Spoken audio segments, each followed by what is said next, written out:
perfect innocence beyond the illusion of form.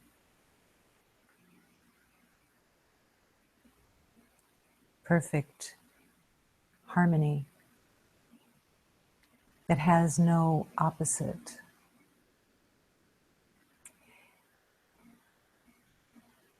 To accept the perfect harmony, the perfect innocence within, is to not only be willing, but to trust that the world that you made from the past has no power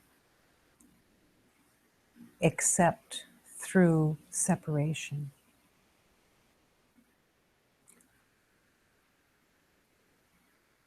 Love is calling your perfection to return home.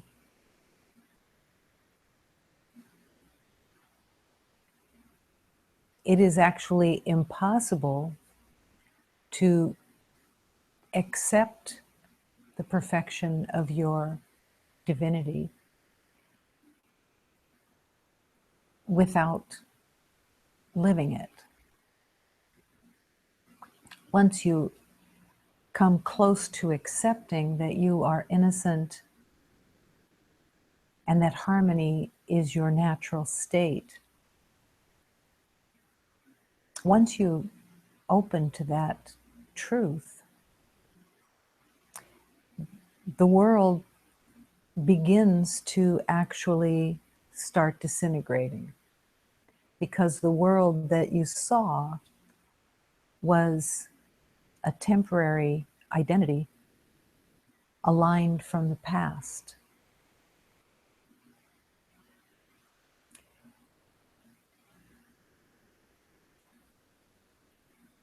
It is an exquisite gift to begin to see the temporary identities fall away and to see the purity of each beloved and the purity of all creation. In the world of harmony, in the world of innocence, there's no good or bad. There's no right or wrong, because you've gone beyond the ego's insanity of splitting everything into camps of good and bad and right and wrong and liking and not liking. All of this was made for the intention of separation. If you can split beloveds into good and bad, if you can split them into likes and dislikes, rights and wrongs, there's a condemnation. It wasn't meant to be a condemnation by the trance. It was meant to be a way of self-protection by identifying what is an enemy and what is safe. But the truth is that everything, a form, is just illusion. It's temporary. It shifts constantly. It means nothing. The shifting means nothing. And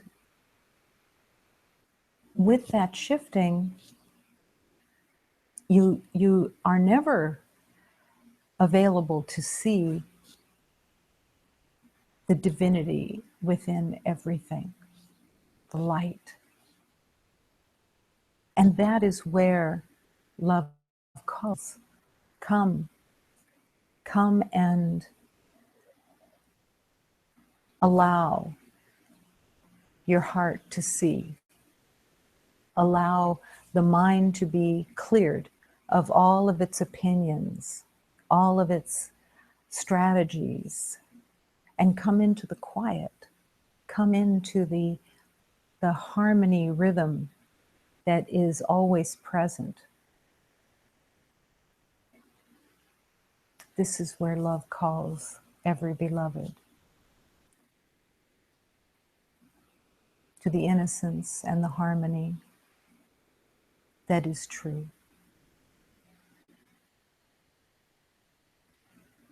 Every day, doesn't matter where you are physically, but every day is the opportunity. It's the only function of time that has value. This is the function of time that has value is taken by the Holy Spirit and used to see that the present moment is all that there is, and that in the time of a day, all day, every beloved has the calling within to see the purity of all creation.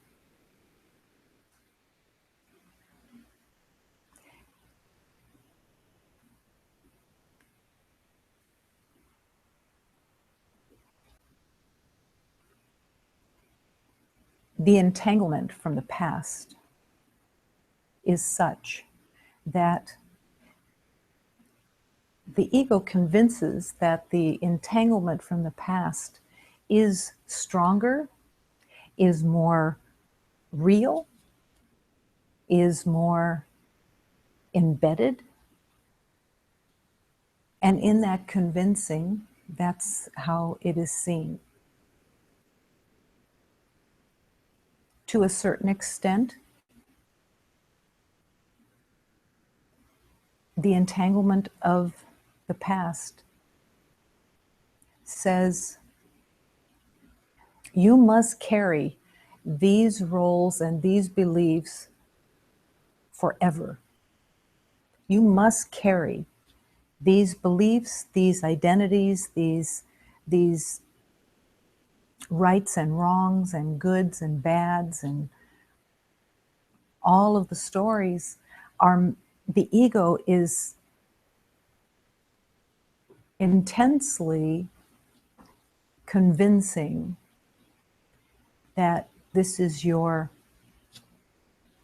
burden to bear. That if you see the truth, the past will deny it. The past will say, oh no, no, no, no, no, no. You are that. You are that, and you have to stay that.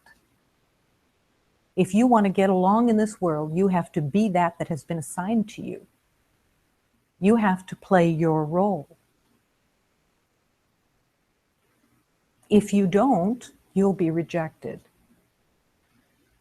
You will be thrown out of the tribe. You will be so different that it will be so painful that you will come running back to the past.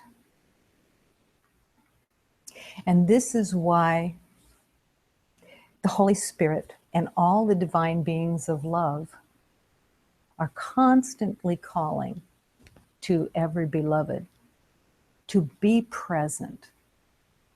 This is why we, as anyone who has come to a place of realization, why we call beloveds to the truth, because that lie of the ego, which is couched in guilt and shame, which is the favorite weapons of the ego, it is intent on convincing you to stay. There is a deep belief in being unloyal to the past.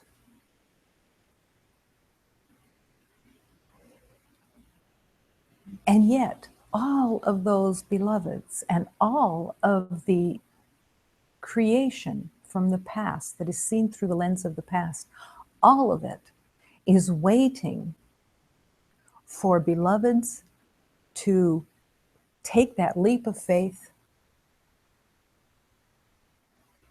and forgive the past and let it go. Not let it go as if putting it out of your mind and storing it somewhere, but giving it to God for the healing and for the washing of the lies of separation, and to have all of these beloveds return to the truth of love and back to union. But in between, every beloved that is walking a spiritual journey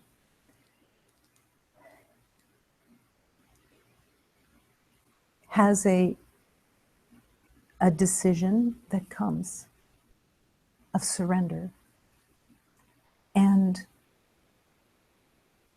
to accept with a leap of faith that to surrender all the beloveds from the past and all the identities that have been given is the gift that healing offers.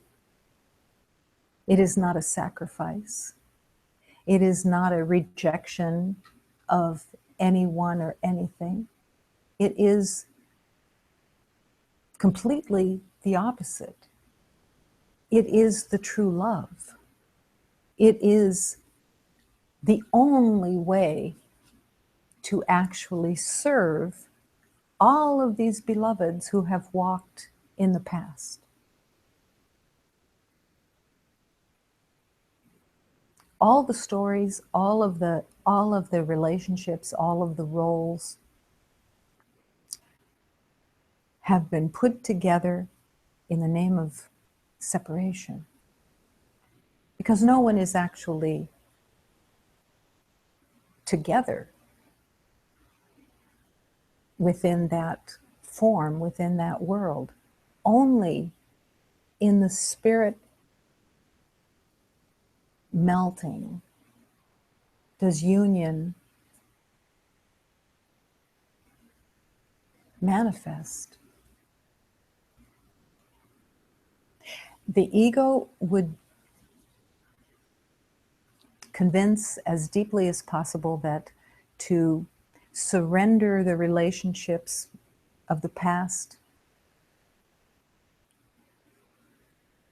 is to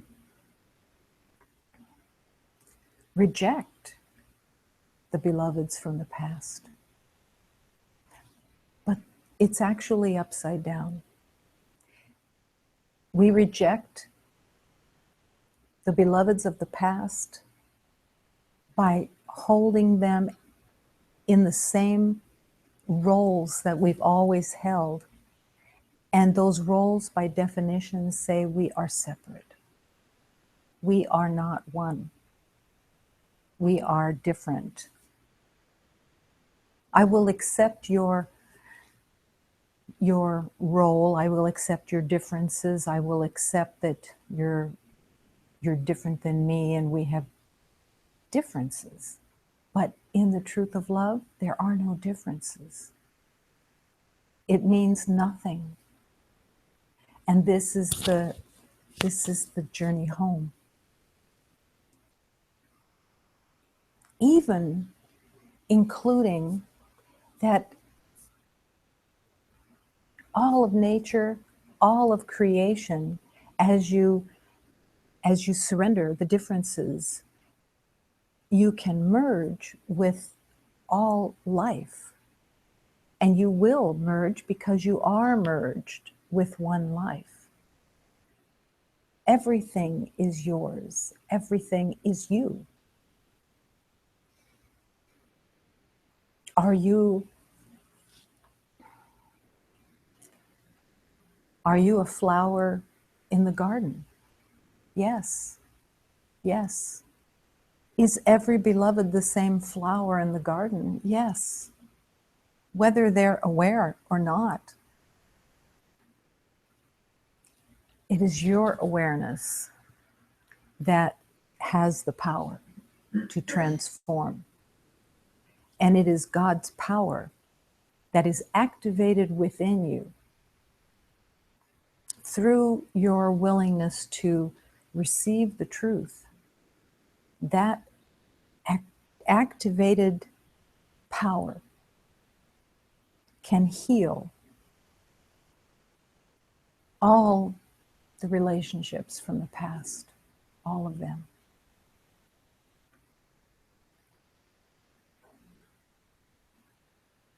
The beloveds that you walked with in past lives and in this lifetime,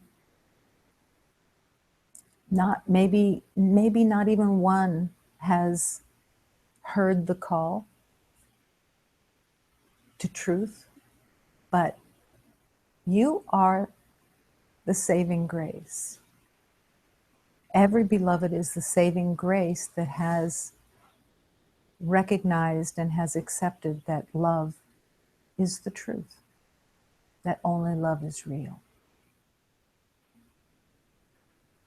And you, in that power of God's love, can transform through your willingness to hold that truth and to reject the past,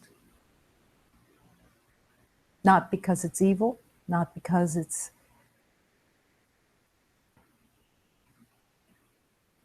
dark, the shadow world, no, but because it's illusion. It doesn't exist. Let the world's light shine and let the illusion lift like a shadow that has drifted over. And in that shadow, almost everyone has believed the likes and dislikes, the good and the bad, the right and the wrong. But let it all go and open to the innocence and the harmony that is your natural divine state.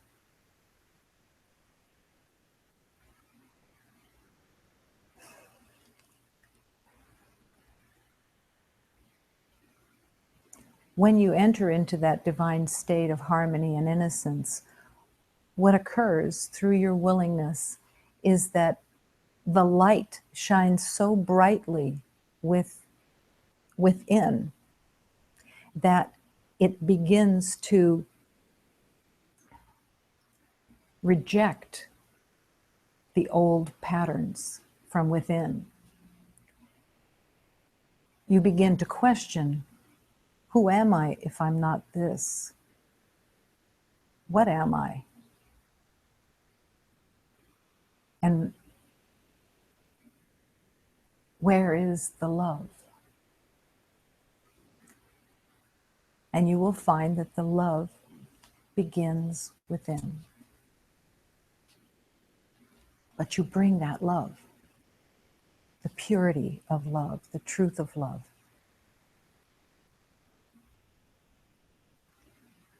You bring the voice for God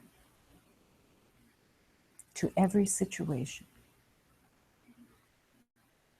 And how do you know the voice for God? In quiet. And just your intention. When your intention is, I want to offer love, show me. The spirit of love becomes your voice. You melt into the oneness of that voice. You no longer find yourself having opinions because the opinions are left behind. And the voice of the spirit of love is at the center of your being because you invited it, because you want to offer what the spirit of love.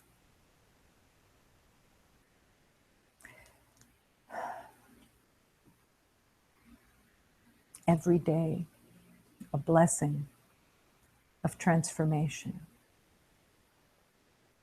Every day. In this day, affirming and accepting for everyone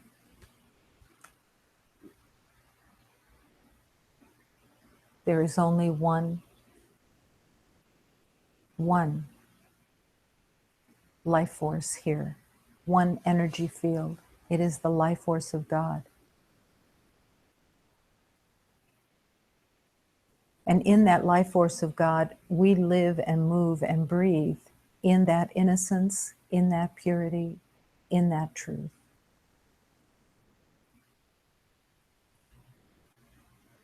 The universe is all love. Offer that love.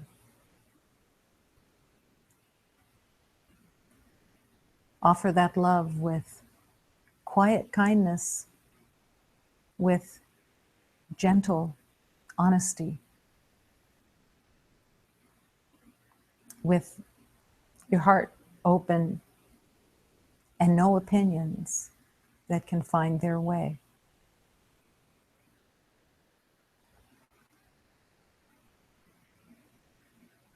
One presence of love.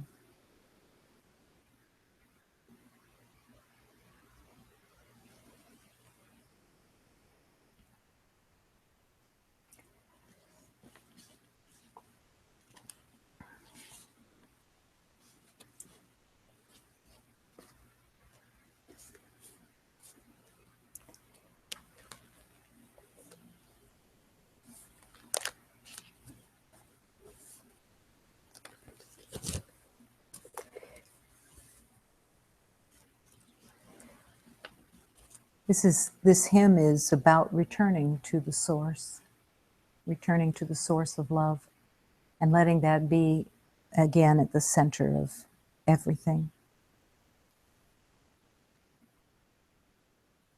Returning to the source is the healing of the heart. Returning to the source is the healing of the heart. Releasing all the pain is the way to reach your heart. I'm opening myself for the healing here to start.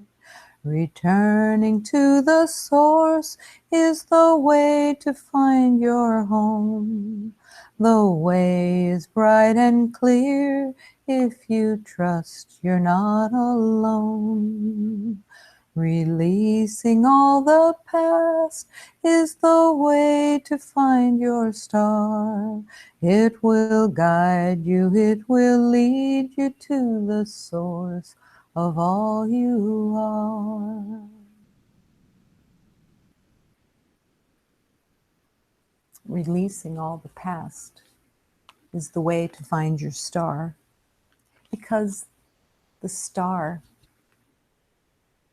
that glows is already within you.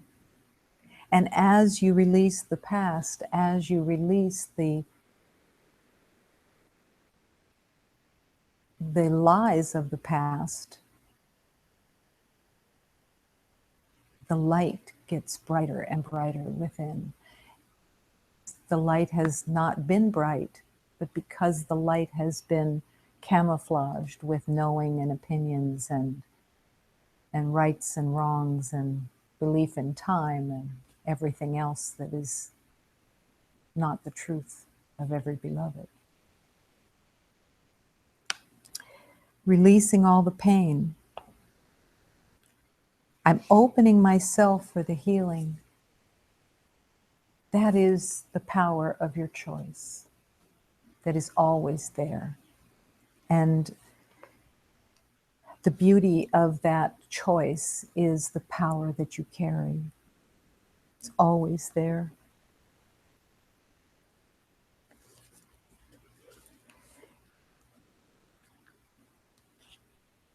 I saw a great radiance. I saw a fountain of knowledge, and I drank of her water, and she gave me the strength to carry on. In this river of God, I put myself to navigate. I took her boat, and I encountered the Holy Grail. I heard her voice, and her song said to me, whoever drinks from this chalice of truth has a path to uncover. I heard her voice, I heard her song. Whoever drinks of this chalice has a secret to come to the light. Praise in the heights to the one who brings this power. They are holy, blessed words. They are the Holy Spirit of love. Eu vi grande claral, vi fonte do saber. Eu bebi da sua água, me deu a força para vencer. Nesse rio de Deus, eu me pus navegar. Eu tomei a sua bacurau, sagrado foi encontrar. Ouvi a sua voz, é seu canto eu me dizer. Quem bebe nesse cálice tem caminho eu percorrer.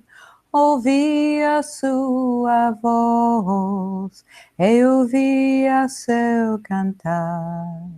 Quem bebe desse cálice tem segredo a desvendar. Hosana nas alturas, é quem deu esse poder. São santas palavras benditos em natureza este poder.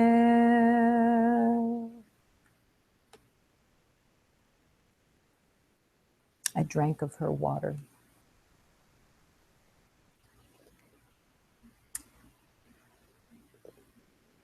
That water is always available. That water, that nourishment to quench your thirst. To drink of that water is to drink of wisdom, to drink of teachings, to drink of truth, and to accept that truth and stand firmly in the truth and offering the truth. The blessings of that firmness heals your own heart.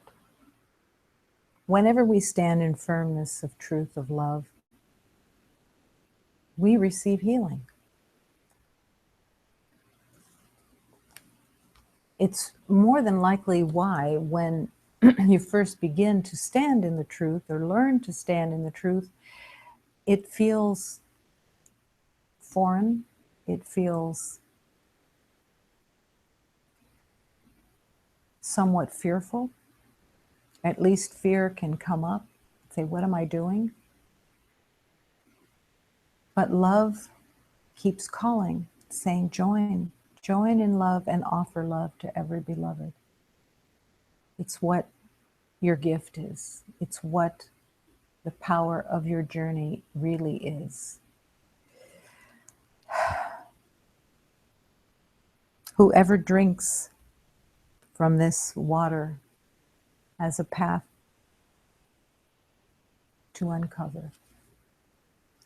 But we are never alone in that uncovering. It's the following of the divine, and it is always blessed, and it is always filled with light.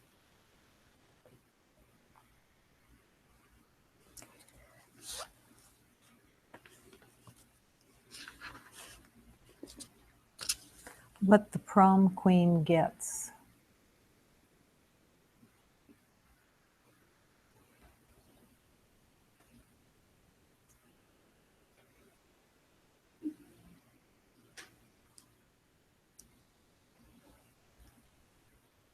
The prom queen.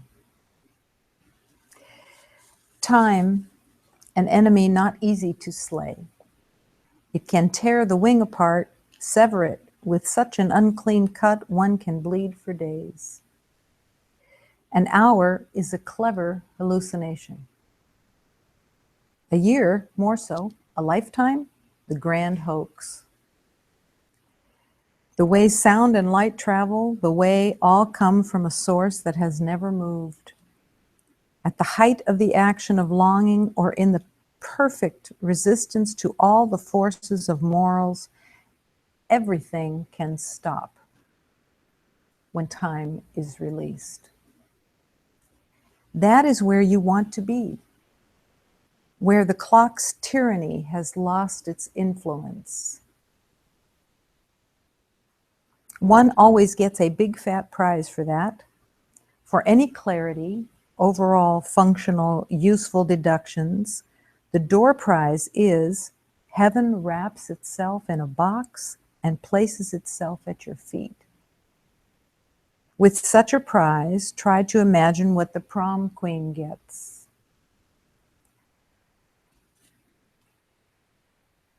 Time.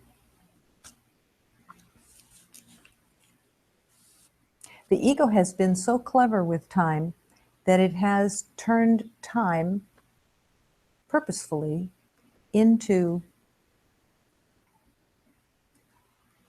a place of fear. The place of fear with time is that time is the controller, and that you have to meet time and join in that. And yet, every sacred teaching is the same about time, that it is part of the illusion, that it doesn't exist. And it may be, besides the body, the most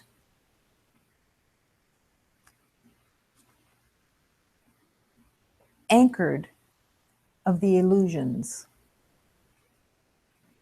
It's anchored so deeply because it has been used to control,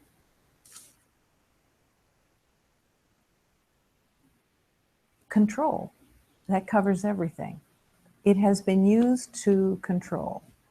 That either you feel that you're in control if you are on top of time and have it under control for the day, but if time is controlling you, then it produces the fear. The other is still fearful, but it just isn't seen as fear.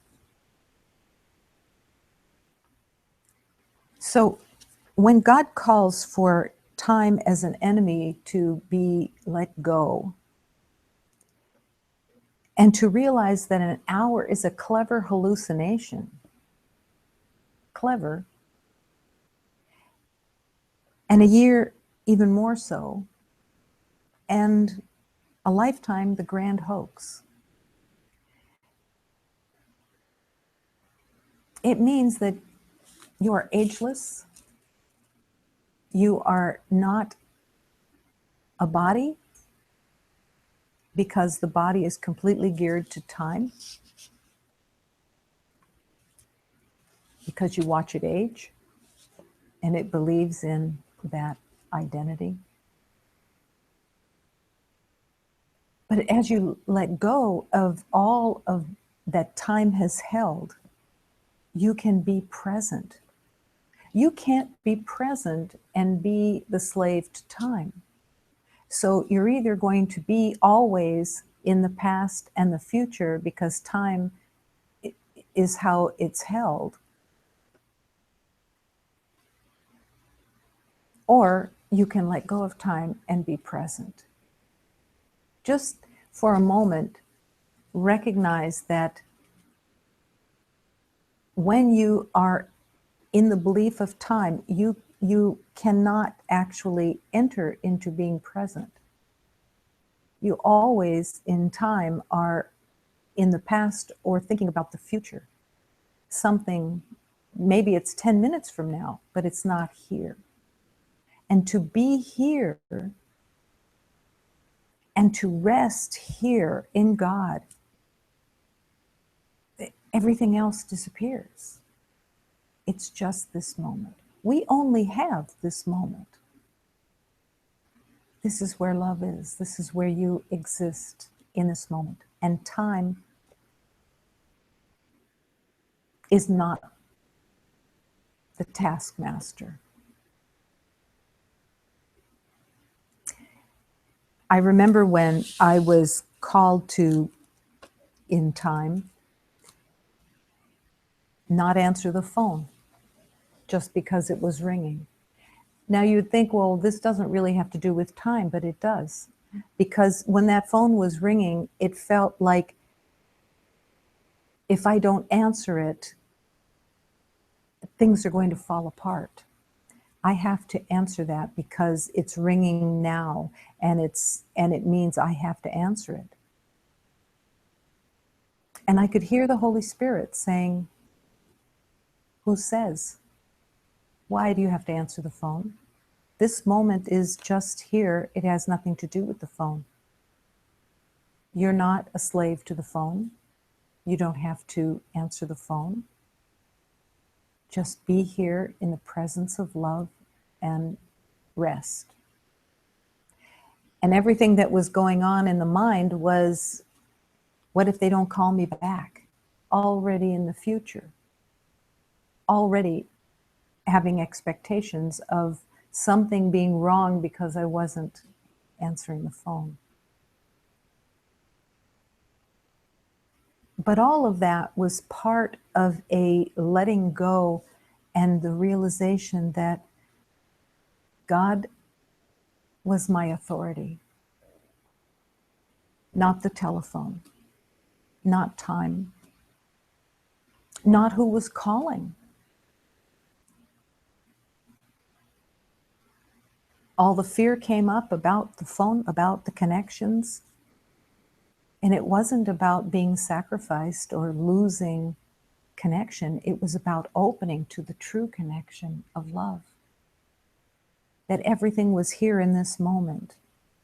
And the artificialness of what I had believed in was beginning to fall away. Time was the hoax. But within time was all the rules that I had manufactured within the agreement with all the beloveds who I had given roles to. We had an agreement, and I was supposed to stay in that agreement. That was part of the fear of not answering the phone, that I would be abandoning or rejecting whoever was calling. And there was no rejection. It was that the authority of God was calling me to not answer the phone and to be at peace in that moment. So time could no longer be my master.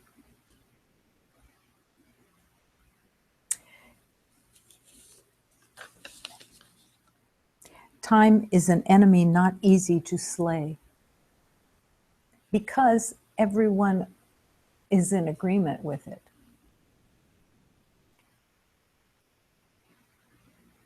It's not evil. It just doesn't really exist. It has no power. The present moment is always the present moment, always. And there is no reason to, except through the ego, to go into the past and use the past for your roadmap of how to be in this world and how to protect the future. But when you let go and you give yourself to God, the future opens in perfect harmony. There's no future that needs to be worried about because it is in the hands of God. When you surrender time to the Holy Spirit, it is now time can be used for healing, for love, for transformation. And if you trust in God, truly trust in God, it would settle every idea of every problem now.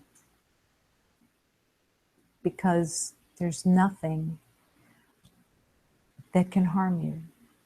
Nothing that can harm you in any way. I wrote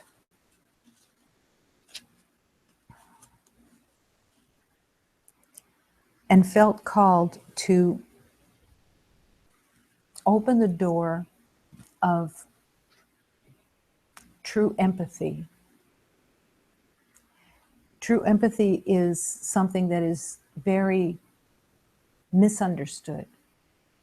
Empathy in itself is misunderstood. The idea of empathy in the world is to agree in suffering, to agree to suffer together.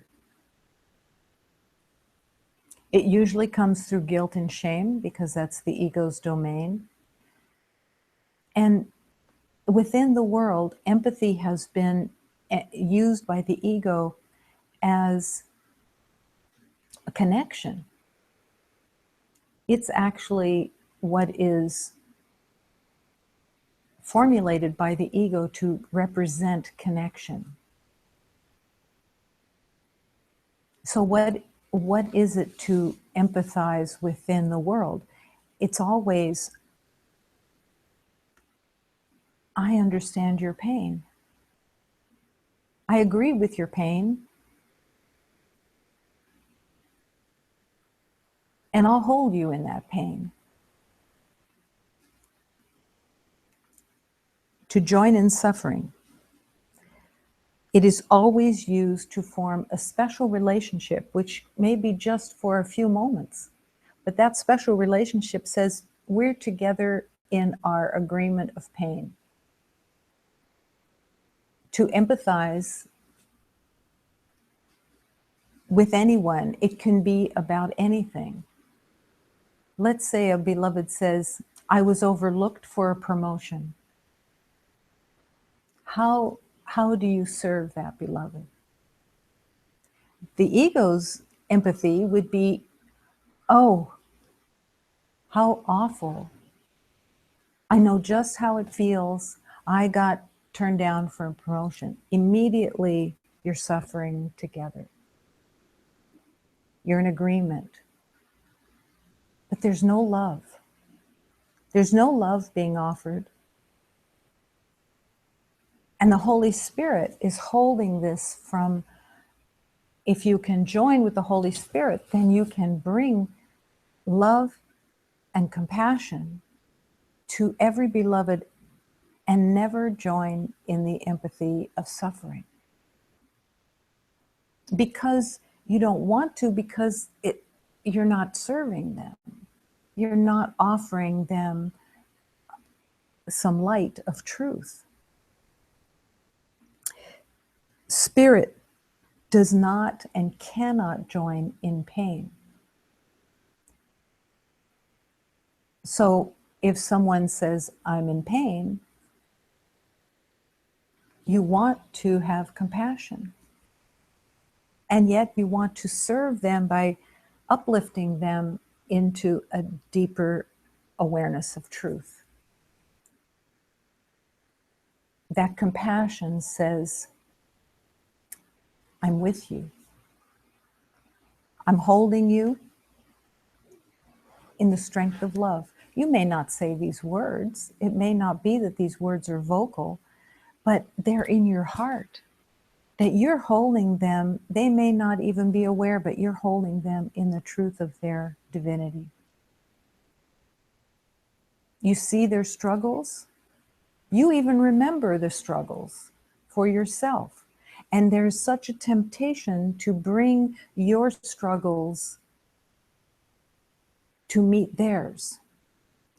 But there's no help there. There's no love there. And there's no healing for you. So compassion comes in and holds them in love, in strength, in recognizing their strengths that you want to help them to see for themselves too. The words will come through the Holy Spirit of how to serve every beloved. Every beloved.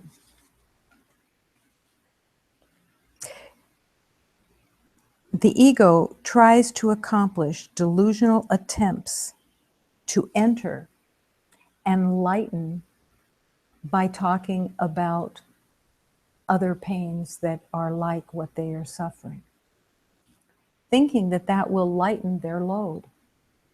But it doesn't. It affirms to them that their pain and suffering is real, that they are without, that they are bereft of love.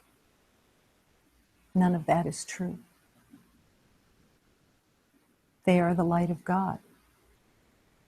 And when you hold them as the light of God, again, not necessarily verbalizing it, but in your heart, holding them as the light of God, you are transmitting strength. You are transmitting pure love and reality rather than illusion.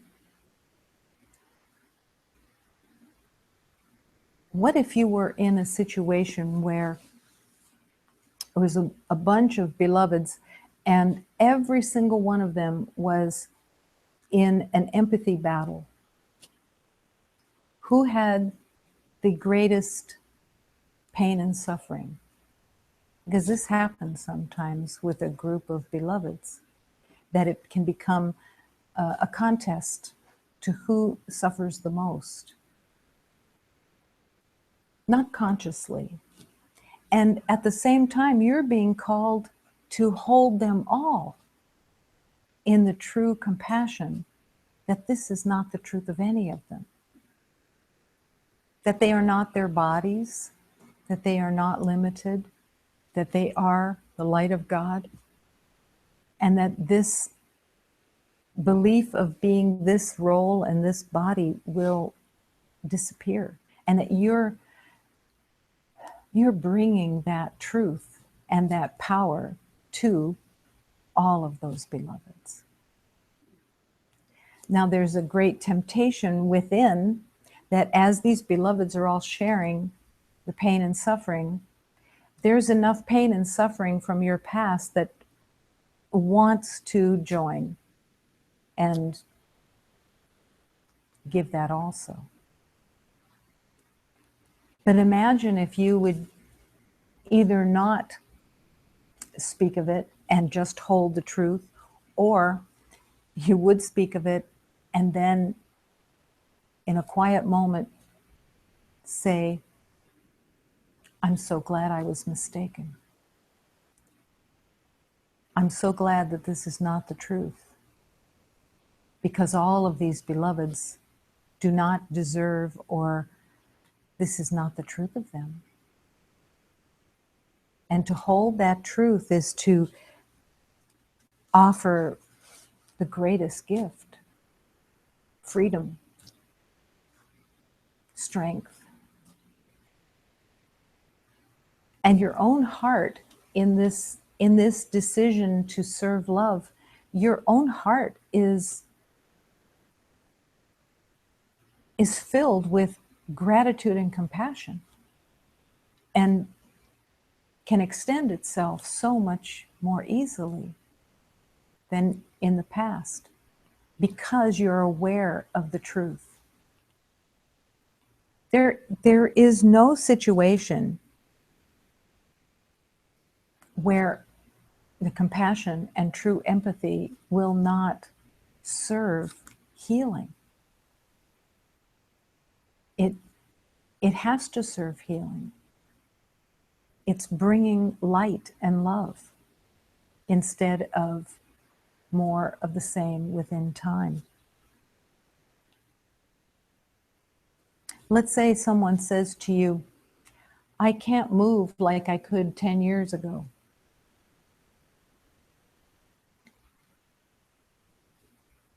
Do you join them and say, yeah, I can't move like that either? Or can you hold for them that they are not a body? And that you aren't focused on whether they can move like they could 10 years ago. You're touching and connecting with their soul. You're connecting with the heart, not with their age, not with their identity. And in that, you uplift them because you're seeing them. And even if they're not completely aware of it, they feel the connection. They feel that love, that you're seeing them as the spirit of love. You don't care about their age. You don't care about how they can move, if they can move fast enough or slow enough or whatever. And it isn't that you're not there to help them move. Necessary, but you're not holding them as a victim of the body, of age, of difficulty, but only of love. They may not agree. They may even yank on you and say, come and join me in this misery. Come, let's talk about how old we are. Let's talk about how limited everything is.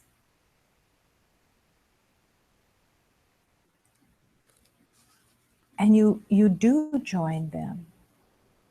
Spirit begins to speak.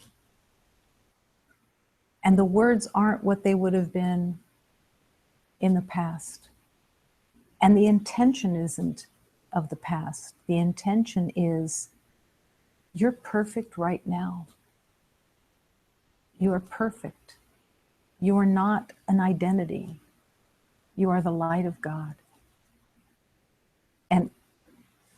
And every beloved who is called to remember has the power of holding that, has the power to bring that truth to every beloved. Most of the time there's no words, but it's your intention. And your intention is powerful, and it is God's. If you will sit quietly and allow the Holy Spirit to relate through you, you will empathize with strength. You will empathize with truth. And the Holy Spirit will use you to bring that truth to every beloved. It's a beautiful gift that only those who have rejected the temporary, rejected the lies of time, and that you want to see the spirit that is in each beloved, when you want that, it becomes alive and real. Imagine that you would walk through your day singing within, I'm so glad I was mistaken. I'm so glad that every beloved is the truth of God. I'm so glad that none of the beliefs of the body are reality. I'm so glad that love is eternal and that each beloved is that innocent light of truth. And let the prayer become, I am not alone, and I would not intrude the past upon my beloved. I will not intrude this past that I have believed in on anyone. I have invited the Holy Spirit, and He is here. And I allow Him to speak the truth of love and serve. As you sit quietly and ask for strength, the strength of purity, of truth.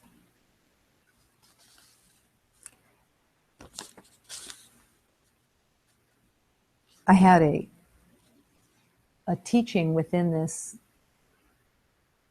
walking in the journey. I said to a beloved, reality is love.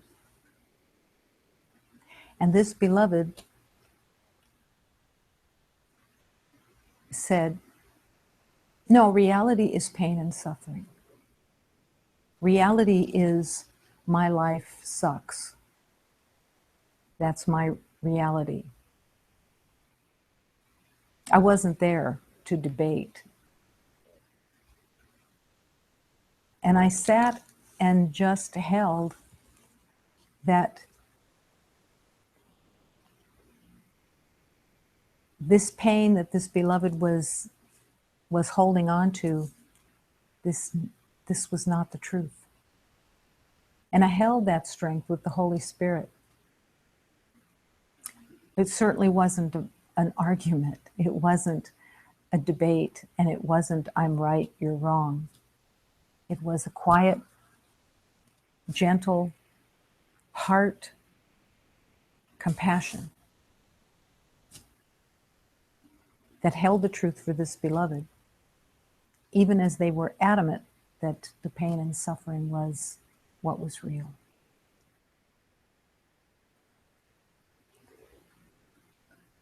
The Holy Spirit calls on every beloved to bring that compassion and bring the truth all day, every day, into the light of God. Returning all the beloveds that have been from the past, letting them be cleansed of all beliefs of limitation and separation.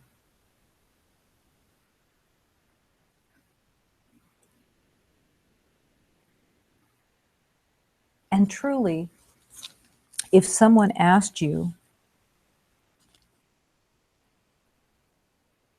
what do you do for a living? What do you do?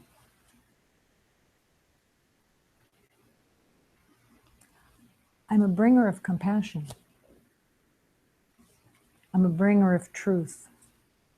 I'm a bringer of light. This is not an identity like within the world, but this is a quiet place of acknowledgement that the Holy Spirit is in charge.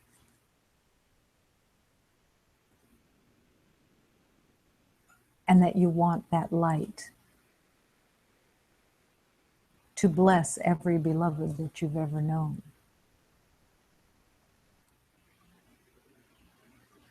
That you have the power to set free all of the past.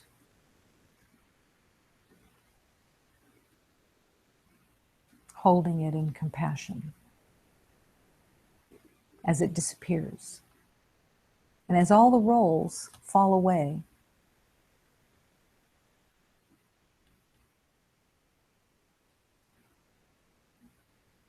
the roles that are being called to be healed. What if you had a boss But you never saw that beloved as a boss, but as the light of God. Would it be a different relationship? Absolutely.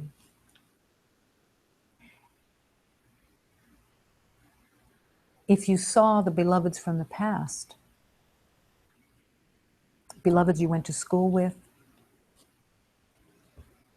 beloveds that you had roles with that were family, all of them, let go. Set free. Your boss is no longer your boss. He's just the divine of God. All the beloveds you went to school with, no longer classmates, but the beloveds of God that have no separation.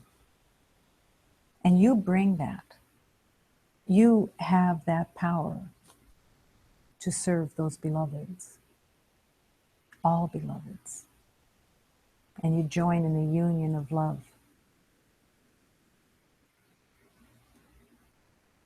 Because compassion has replaced joining in pain and suffering.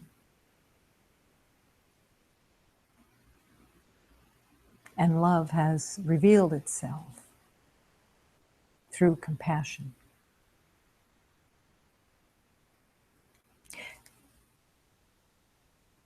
The most important element of compassion and true empathy is that the true empathy and the compassion is love. It's what you can truly offer. And the empathy of the ego has not a trace of love in it. Not a trace. Not a smack of love. And you can be freed from all the pain and the suffering that you believed in the past, because it is your freedom. And it is your service. It is the great gift.